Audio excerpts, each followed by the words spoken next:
Zaki says, can we apply perfume that has alcohol in it, and can we also pray in it? Okay, what is the issue of alcohol? A lot of the people have concerns regarding the alcohol that is applied on the body and on the clothes. It's not pure alcohol. It is perfume mixed with alcohol. So they say, can we pray? Is it najis? Where does the root of the problem come from? First of all,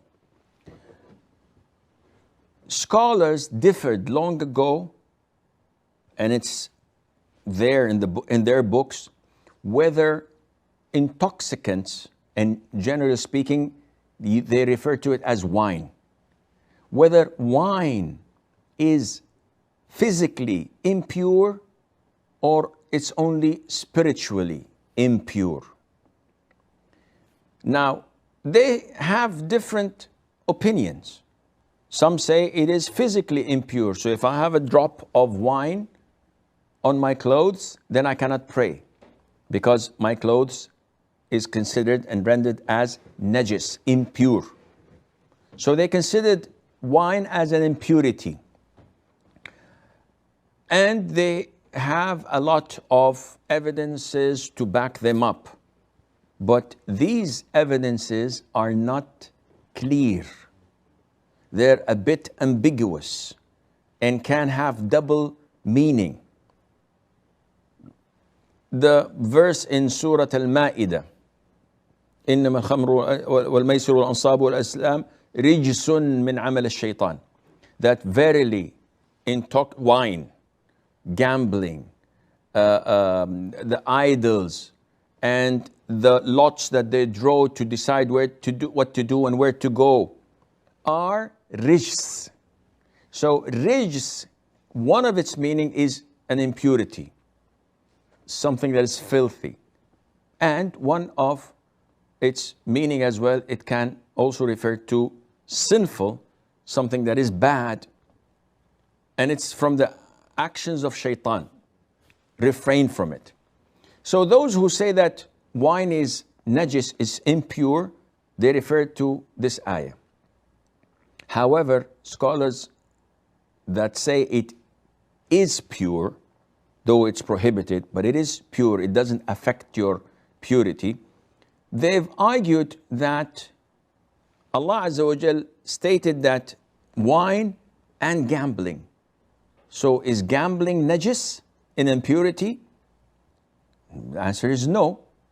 When we play poker or blackjack or whatever, this is gambling, this is haram. When I buy a lottery ticket, this is gambling, it's haram. But do I have to wash my hands? Do I have to perform wudu? No scholar says that you do. Therefore, they say that it's a clear indication that it is not physically impure. Now, putting this aside, when we come to alcohol, alcohol is not wine, but because it is a component of wine, and it is the main reason for people to get wasted and intoxicated, the later scholars considered it to have the same ruling as wine. And hence, once you mix it up with perfume, is it najis now or not?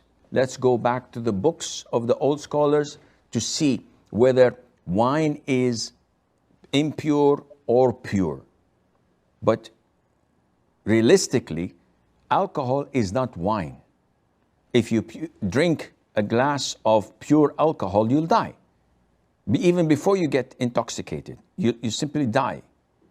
So, coming to the other side, when the scholars stated that it is pure, they have backed their opinion with a number of different evidences. One of them, the hadith of Anas, may Allah be pleased with him, and that is when the final ayah was revealed in prohibiting wine totally, because we know that there were 3 stages for wine prohibition.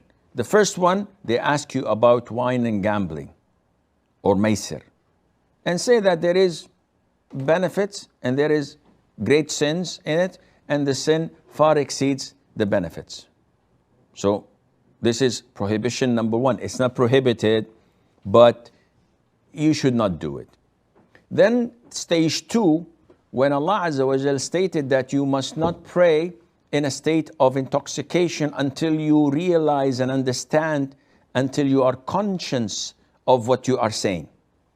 So this limits the time for you to get wasted.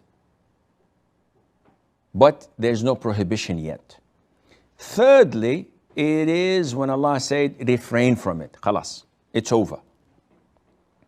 So the scholars use this as an evidence, because Anas ibn Malik said when this ayah was revealed, immediately all the companions spilled out the wine they had in the skin bags, and the streets of Medina were flooded with wine that ran like rivers.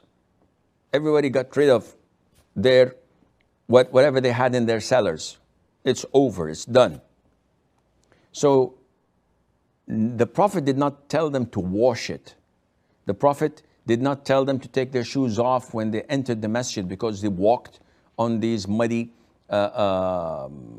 saturated grounds with wine, which indicates that it is pure.